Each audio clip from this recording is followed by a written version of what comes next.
This is Spools of Sound, and in this we're going to restore a Sony Walkman 2 from 1980, I think it is, 1980-81. And as you can see here, this thing has seen the wars. Now, I picked this up on eBay for about just under £60, I think it was. Now, I spotted it, I felt kind of sorry for it. It looked in terrible condition, but I just wanted it. And as you can see here, it's got paint on it, it's kind of grimy. What I can tell you is that it smells quite badly of nicotine. It's quite grotty inside. And here's my first bit of product placement. Now, the flashlight I'm using to shine inside this is the WMII. It was sent to me free for review on my other channel, Handheld Gaming. So if you want to see how I get on with that, why not click on the link in the top of this video and have a watch of that later. Now, back to the video. So I'm going to stick a couple of batteries in this Walkman and just see what it actually does. It shouldn't do anything. It was advertised as not working. But as you can see when I press play, well, no spindles are turning. But when I press play, the battery light comes on. So it's not completely dead. This thing has got life in it. And I'm hoping, in fact I'm suspecting, that all that's wrong with this is the belt. And the fact that it's probably sat in a drawer for the best part of 30 plus years. So we're going to use this. We're going to use a Deck Tech belt because they make some of the best belts around. Again, no advertisement on this point, but this cost about £6, this belt. Kind of expensive, but looked a really good quality belt. So this is the first time I've gone into this stereo, so let's just have a look around. I can see there's 2 black screws on this black side. Well, there should be. There's only 1 screw there.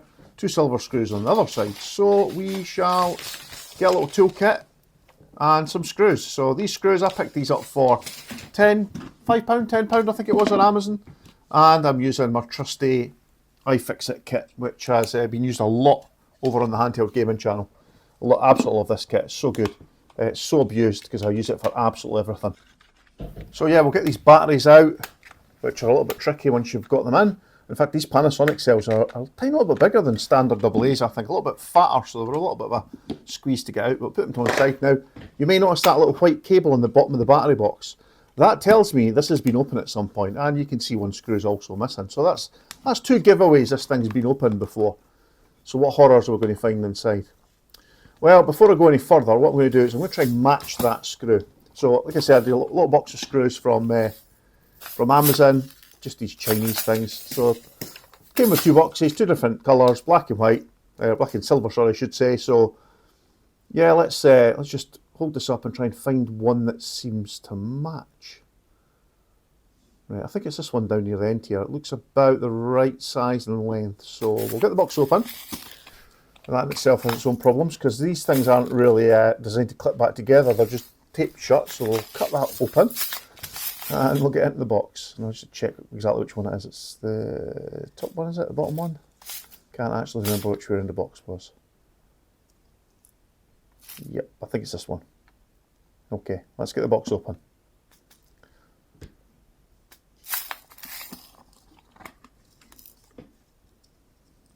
And of course they're all trying to escape as we speak. So I'll get a set of tweezers and we'll carefully lift out one of these and we'll just compare it with the original one.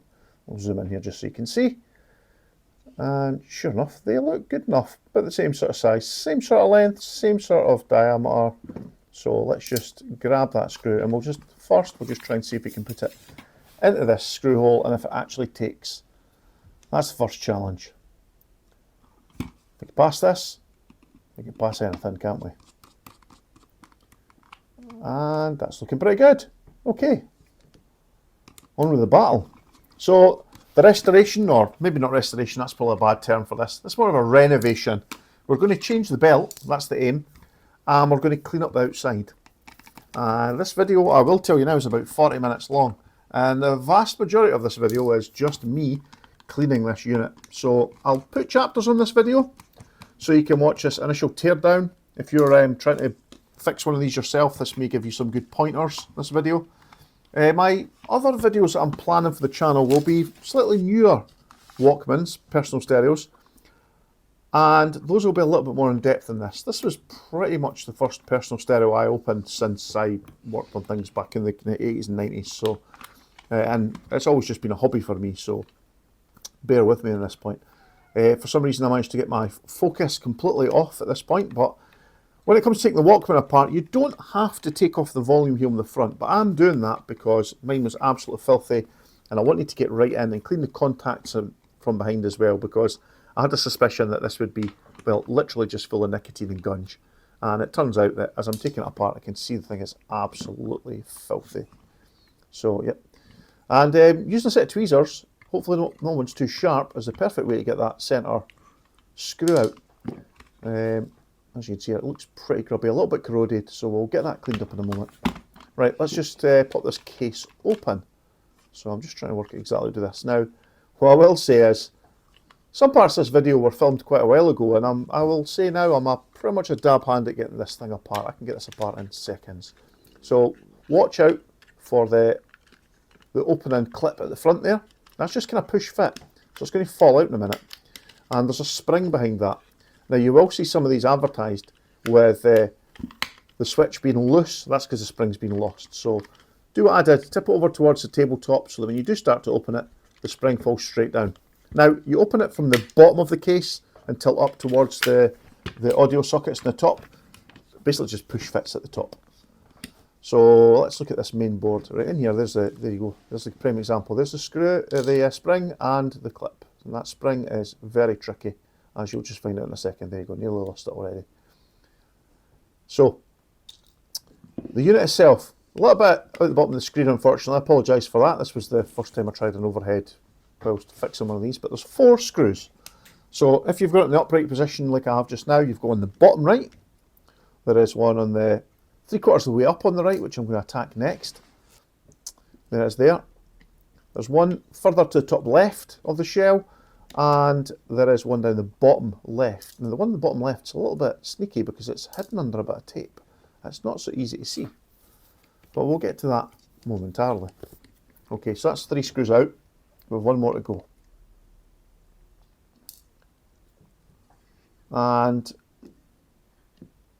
another screw I would suggest taking out is this one for the audio dial at the side. Now just be careful, this will give you a little bit more cable to work with when you're working on this thing, but there is actually an earth cable, which you'll see just in a second, which is attached to the shell. So that large kind of plaster that you see stuck to the shell, that big sticking bit, there's a cable comes out from that, and I'm thinking this is just a panel to earth it somewhat, and it goes in through the front of the audio dial. So it's just clipped in at the back there in 1 screw, and it should just fall out. I'm a little bit concerned about that wire, but all is good.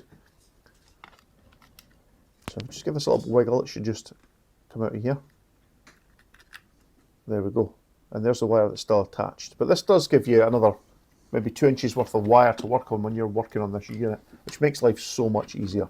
Now as you'll see at the bottom here, I haven't got that last screw out. I'm just testing it, and yep, there's another screw behind this piece of black tape. Now what I would say is, that tape is, what, 40 years old? It was probably quite high strength tape in its day, and it's got really sticky in that time, so just be really careful when you're peeling it back, because at the bottom here you have a ton of wires running from the motor, and they are very, very fine wires, so you really don't want to snap one of them. Okay, so we'll get that last screw out.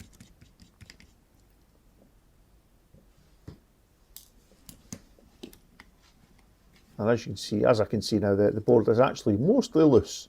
Now there's another bit of tape there on that edge, and to get yourself a little bit more room, you need to take that bit of tape off too. But I've just spotted something. Yep, there's the original belt. And as you can see, it's snapped, it's gone brittle, and it stayed in one piece, which is pretty rare. Quite a lot of the Walkmans I've been taking apart recently are, they're just gunge, they just dissolve, and you spend ages cleaning them. This old Walkman was an absolute joy. So I'm looking at a bit of tape there. They were with the Wubin E7 again. Brilliant little flashlight. It's got lots of different settings. As you can see, it's got a clip on the back, which I use it all the time. I clip it to my shirt or my jumper and shine it inside the cases. Brilliant. You probably want to get something like this if you're going to do this on a frequent basis. So there you go, there's that bit of tape, and as I'm finding out, it's very sticky. So just slowly easing it up. What I'm going to try and do is peel it off from either end. I can see where I'm trying to get to, and I can also see there's about 4 or 5 wires there, and they are thread-like in their construction, so be very careful with them. You really don't want to break one of them. Now, what I'm going to do just now is I can see the motor. You probably noticed it in the shell there. It looks like another AA battery, that big long silver one. That's the motor. and at one end you can see the head of that motor. So I'm just putting a couple of batteries in. I'm going to press play and I'm going to have a look and see if that is spinning.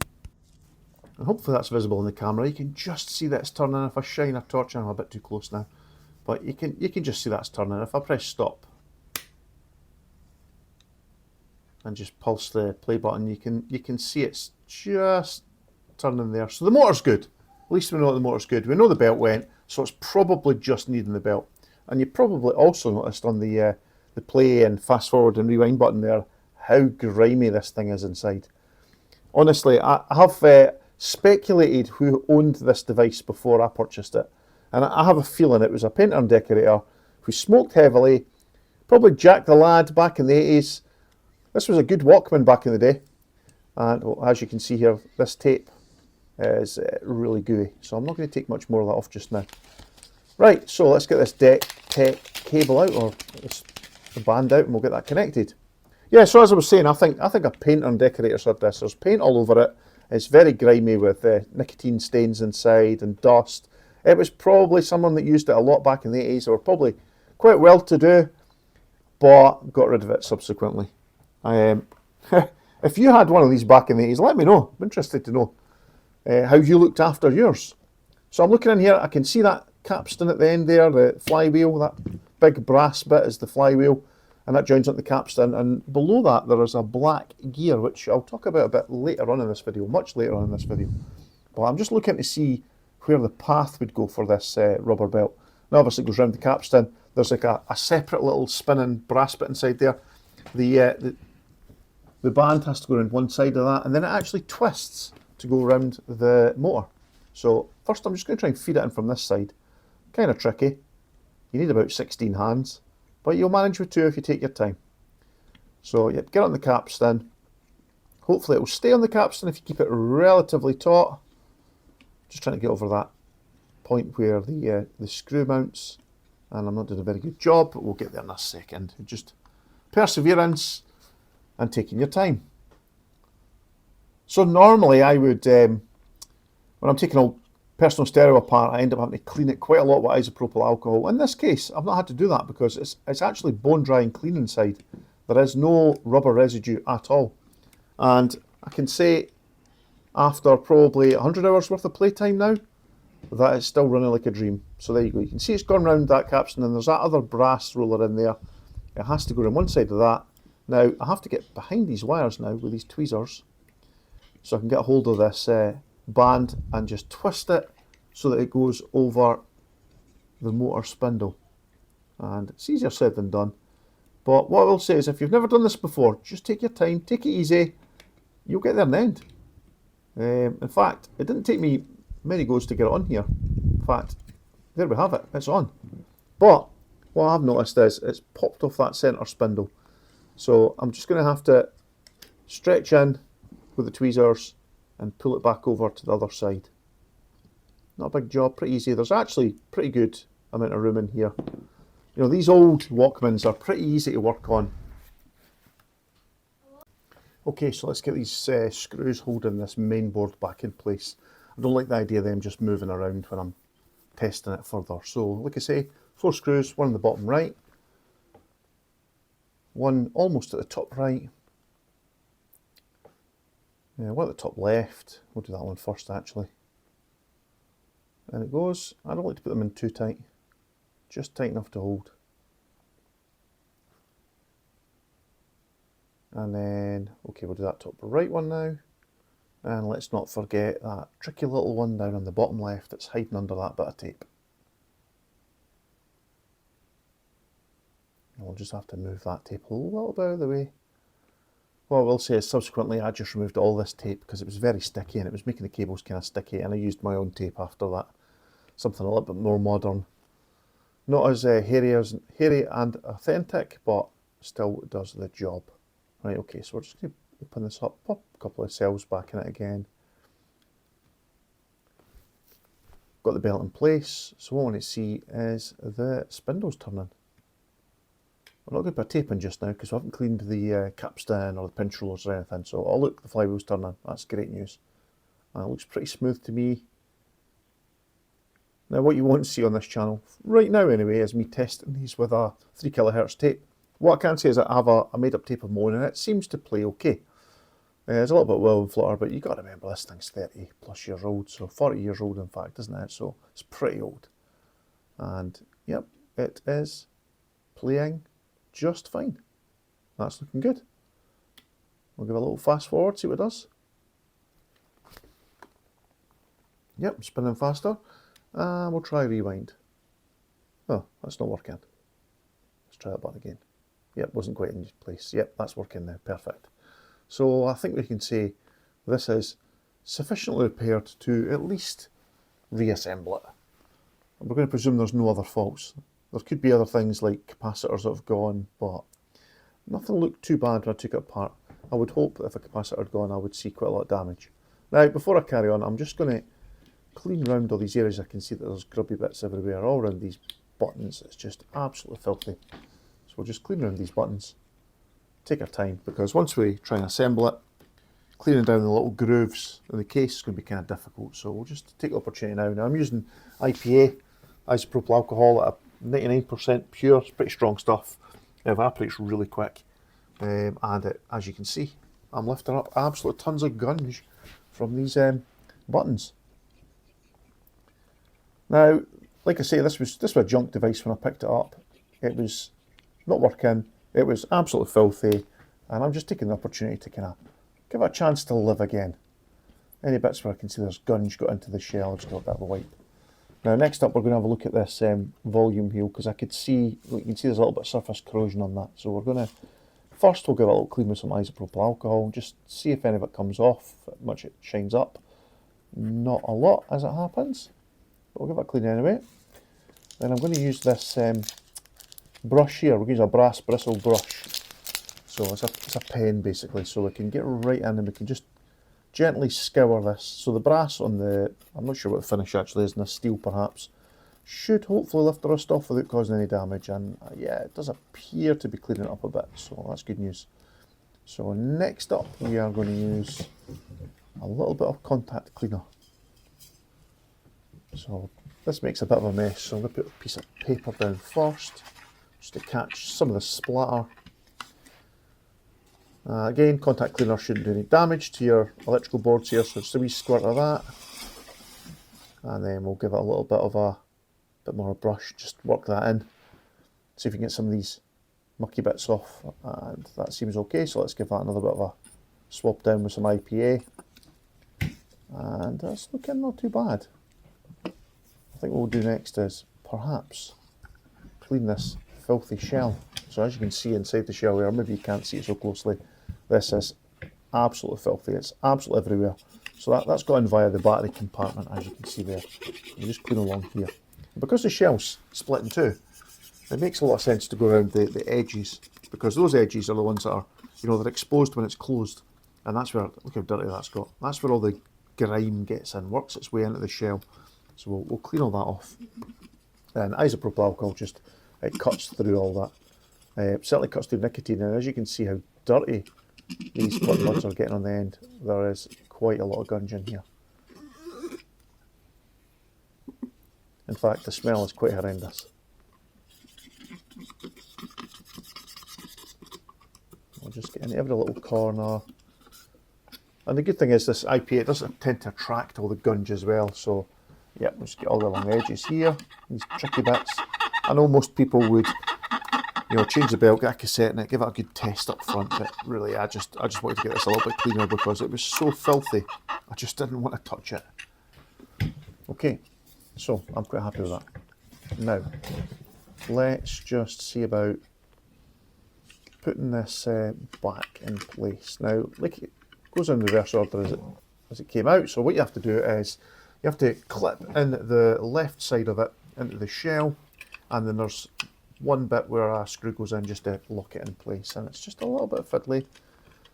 These parts are quite small, and I've got quite big fat hands, so I just like to take my time, slowly get it orientated back in the right position, and click it into place, whilst trying to make sure I don't damage any wires. So as it clicked into place, we'll get the little screw out. This is a self-tapping screw, so different to all the other ones you've seen before. And again, don't over tighten it, because you over tighten it, it's just going to start to chew it away and be loose the next time you try and take it apart. Right, so I'm going to rotate this over, and again, to put the lid back on, you need to start at the top where the earphone sockets are. It will clip together quite nicely from there, and it all just slides back in. Now you have to also add in the opening slider at the side here. So I'm just going to give this a little bit of cleaning on the edge here, because I've missed these bits. And again, once the switch is in, they're not going to be quite so easy to clean. Okay, that's not too bad. Clean along this other edge. Getting a little bit carried away with the cleaning. I have become quite the clean freak when it comes to cleaning these personal stereos now. Okay, so I've even cleaned that up now. So what I'm going to do is just get that orientated around the right way. And I'm not sure the best way to fit these, but what I do is I fit it in and clip the shell closed. I take off the cassette door to give myself a little bit access from the other side. I haven't put the spring in yet. So what I do is I take the cassette door off, and then you can work from the wedge side of that. And the spring, what I do is there's a little cutout on the inside of the shell where you can put the spring in. You need to use a set of tweezers. It's probably difficult to see. In fact, it was difficult to film, so there's a little cutout there. And I've just cut the video because it was impossible to show. So you need to go into this little hole in the middle there where my pointer finger is. I'm just shining a torch down towards it. You can see that little hole? If you push the spring into there, and then using your tweezers, just feed it all the way in, and then just push it the last little bit, and it should pop into place, and you shouldn't lose it. And if you do lose it, that's unfortunate, because I have done this a lot of times and managed to not lose it so far. That's gone pinging out, but it doesn't generally go very far. Right, next up, let's get this case cleaned. You can probably see how yellow that is inside. Again, we're not using any special cleaning products, we're just using isopropyl alcohol. It is lifting up all this gunge, nicotine, dust, 30-year-old, 40-year-old dust, and it seems to be lifting it really well. And you can really layer this stuff on, because it flashes off really quickly, and it leaves no residue. So. And as you'll see by this cotton bud, it's absolutely filthy in no time at all. Yuck. Now, we haven't even cleaned the head, the capstan, or the pinch roller. I'm just going to wipe over everything quickly with this one cotton bud. We'll come back to all this properly later on. And I can see the head looks pretty decent condition. The capstan looks okay as well, but the pinch roller is absolutely filthy. So I'm just going to manually wind that forward. Okay, I'm probably getting finger grease on it, but look at that. Look how yellow that is. To me, that's definitely nicotine. Normally when I've been cleaning pinch rollers, they come off very black. And that one is just pure yellow. It's absolutely gross. Now, as you can see, I've been at this for a while. I've cut this video at this point because I probably spent 25-30 minutes. Used about 10 different cotton swabs just to clean this pinch roller, but it looks to be cleaning up. And as you can see, that cotton bud's also filthy. Okay, now let's just clean this lid a little bit. So I've just soaked some isopropyl alcohol in a paper towel there, and we're giving it a wipe. And as you can see, it's coming up filthy every second. But IP is also really, really good for cutting through paint. Now, goodness knows what kind of paint this was. It's that old, it was probably lead-based. So I've just been careful about rubbing all that off. And it seems to be cleaning up okay, but it doesn't seem to matter how many times I rub it, there always seems to be more grime. As you'll see with this cotton bud. I'll really soak that in isopropyl. I'll rub it backwards and forwards in this grooved section here. And you'll see it just gets dirtier and dirtier and dirtier. It never seems to get to the point where I'm not lifting more dirt out. So what I'll say is, there's quite a lot of intricate grooves and design features on this Walkman, and you'll just be constantly picking dirt out of it. But just persevere, take your time. There's a scuff on the case that a little bit there I just spotted, but there's quite a few of them on this case. This was old, this was junk, and in fact the scuff had raised up slightly, and by the time I'd rubbed it down and cleaned it properly, it's smooth, but yeah, it's gone through the silver coating a little bit. So there you go. Look how dirty that piece of paper is already, and all I've done is wipe it again. Inside's just as bad, like we said earlier, it's just absolutely full of whatever it is, nicotine. I'm fairly certain that's what it is. And just the grime from probably being stored in a drawer for 40 years. Nope, and there's the cat. He likes to make his self heard on some of my gaming videos. Maybe he likes to smell isopropyl alcohol in the morning. Okay, so we're just cleaning this up. It's starting a little bit of shine on it. It's taken me quite some time. We'll go a little buff now. Let's just see. How does it look? Up close. It's not looking too bad. As you can see there, a little bit of a sheen coming on the plastic, whereas it was very matte finish before. So let's just get this mounted back up. Now it just kind of clips on from above and then just clips back into place. We'll get these two slightly longer screws in there now. Again, don't over tighten, you just want them to be just nip tight and no more. Okay, we're making okay progress now.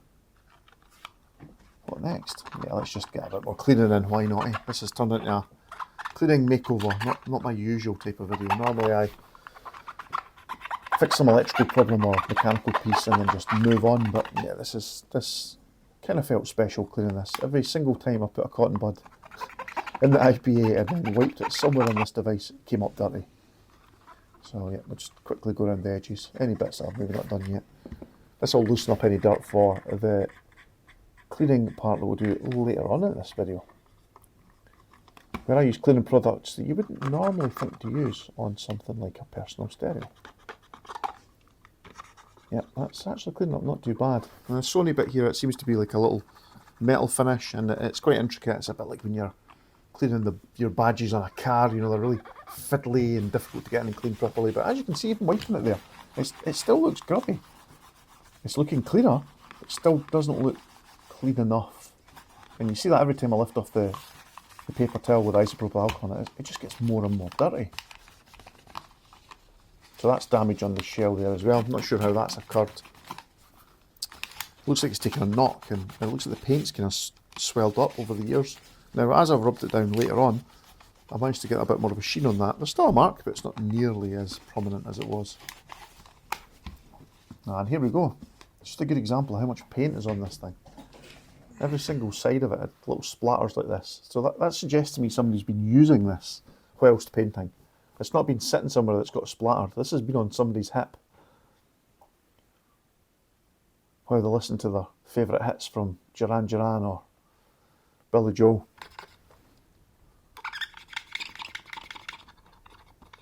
I think you can just imagine the painter halfway up a ladder, swinging from side to side whilst painting away.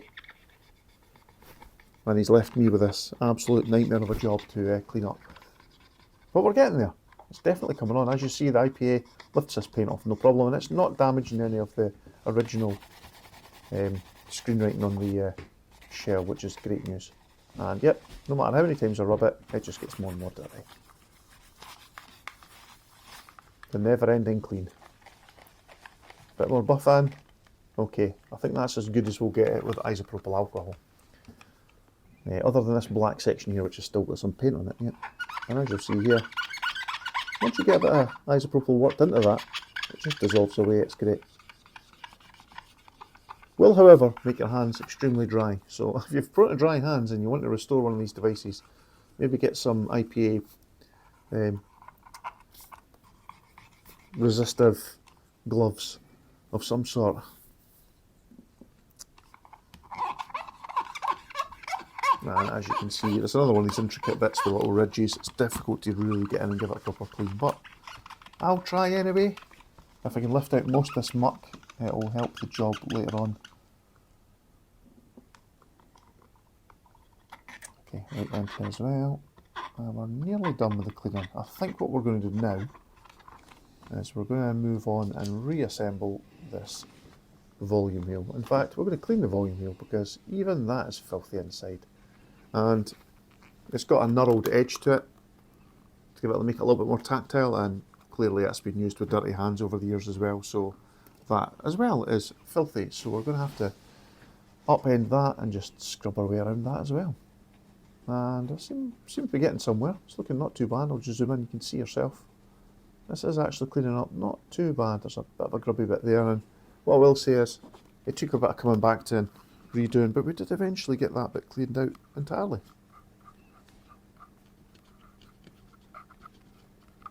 Okay, I'm pretty happy with that finish. Right, so we'll get that pushed back on.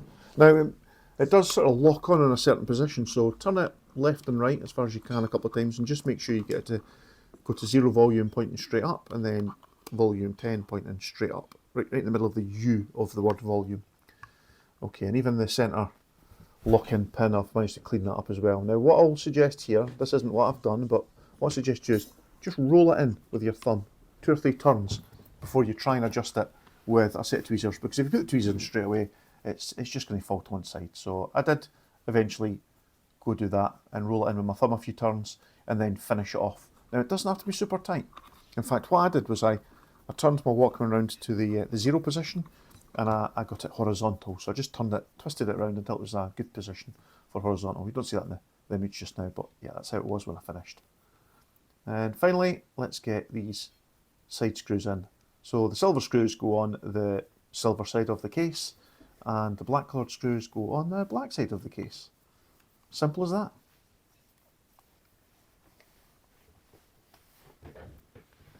Okay, that's everything in place, I think, except for the black ones. So yep, nothing else missing. Let's go do those screws now.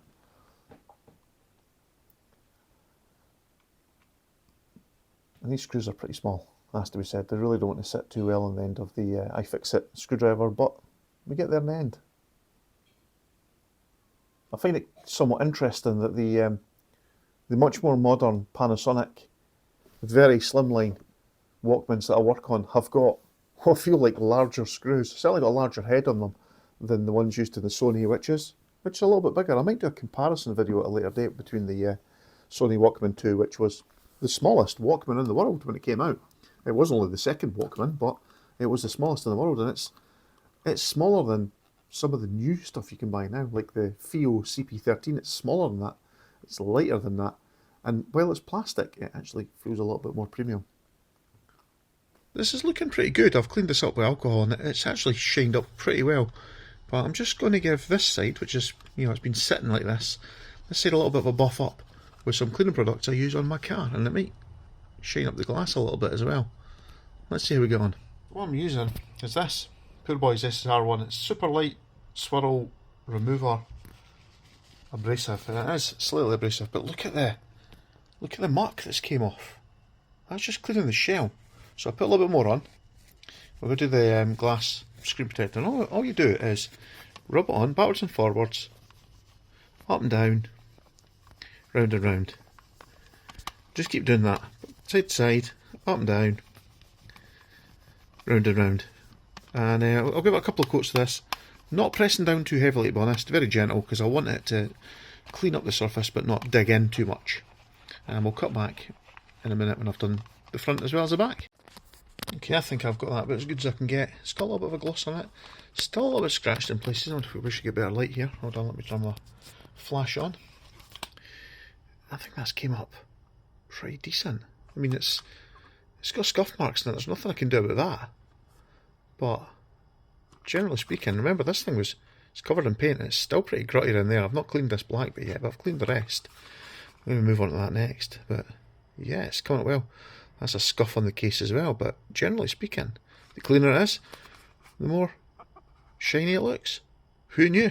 Just to reiterate how dirty this was, this was a clean cloth. Look at that. This just all came off from cleaning the case. Put my finger at one point there, and I was just rubbing backwards and forwards. This looked clean. I mean, it was grubby when I first got it, but after I cleaned it, it looked pretty good. Now it's sparkling, and I'm actually not finished. I'm finished with this. Let's get the swirls out as best as I can. I'm going to try a little bit of auto glue polish on it, just to finish off some of this.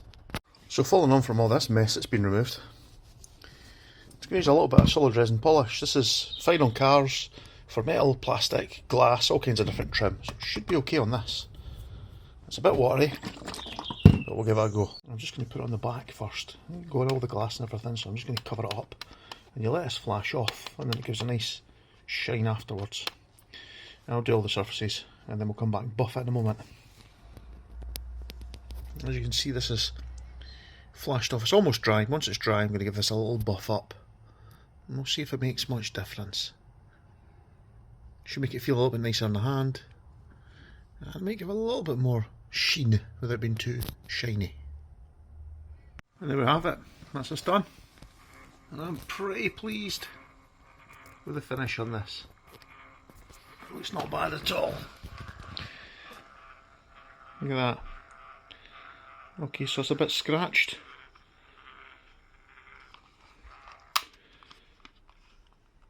But it's got a nice shine to it, it's pretty clean. It's not pristine, I won't be worried about using this in real life, but pretty happy with this, I have to say. This cost a little bit more than some of the other Walkmans I bought recently, but it was an easy fix, and it was actually pretty rewarding cleaning it up as well. Pretty happy with this, and I love the lovely tactile feel of this.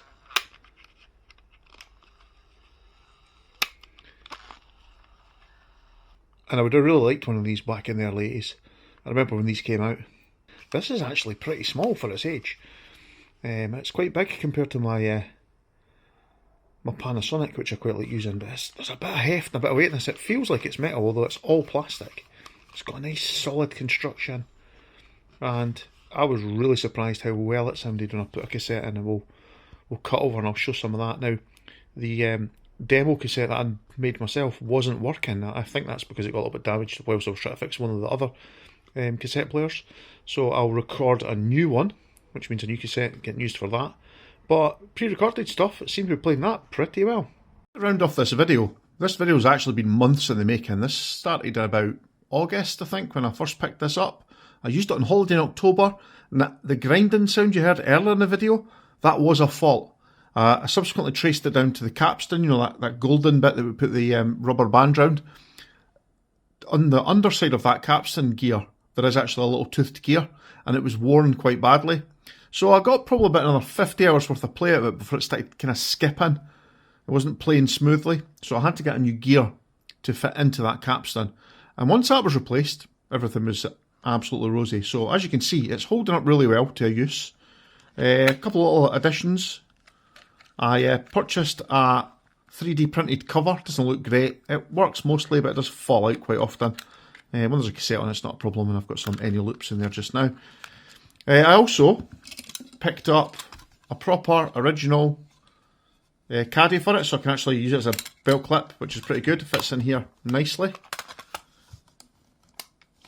Gives that full authentic feel. And I bought a set of cheap earphones just to kind of finish the look, although quite often I cheat and I plug in something like this, which is a Bluetooth transceiver. You can plug this in the top, turn that on and pair it to your Bluetooth headset. Kind of cheating, but convenient for me. And you're probably doing your mind in now, wondering why I've never played any music. Well, I didn't have any copyright-free music, but I've subsequently made up a cassette with some copyright-free music. I'll list the artist in the description below, Alex Productions. So what I'll do now is I'll just press play and I'll let you hear the tape turning, and then we'll plug in a speaker and we'll let you hear some of the music. It's okay, it's a cheap speaker, but you'll get the idea.